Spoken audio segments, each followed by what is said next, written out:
ప్రతి ఇన్ఫ్లుయెన్సర్సు బాగా ఫాలోవర్స్ వచ్చిన తర్వాత స్కాముల్లో ఇరుక్కుంటున్నారు. ఎందుకంటారు?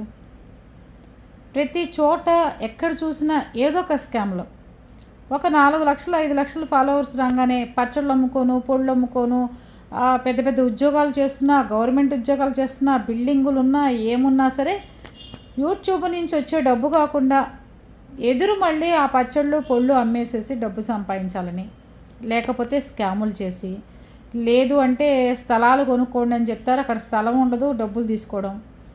ఇంట్లో ఉండే మహిళలు ఉద్యోగాలు చేయొచ్చు, డబ్బులు కట్టండి అంటాం. వీళ్ళు మాత్రం బిల్డింగుల మీద బిల్డింగులు, బిల్డింగుల మీద బిల్డింగులు కట్టుకుంటూ ఉంటారు. వీళ్ళ మాటలు నమ్మి వీళ్ళు చెప్పిన ప్రోడక్ట్స్ అన్నీ కొనుక్కుని వీళ్ళు మాత్రం బికార్లు అవుతారు ఫాలోవర్స్. అది పరిస్థితి. ఇన్ఫ్లుయెన్సర్స్ అందరూ డాబాలు కట్టుకుంటూ ఉంటారు, కొనుక్కున్న ఫాలోవర్స్ అందరూ బికార్లు అవుతారు. అలా ఉంది పరిస్థితి. మీకు ఏది నచ్చితే అది కొనుక్కోండి, వాళ్ళు చెప్పారు కదా అని కొనుక్కోమక్కండి అనవసరంగా. అది ఫాలోవర్సు యూట్యూబర్లను చూసి నేర్చుకోవాల్సింది ఏంటి అంటే, మీరు వాళ్ళు అమ్ముతున్నారు కదా అని కొనుక్కోకండి.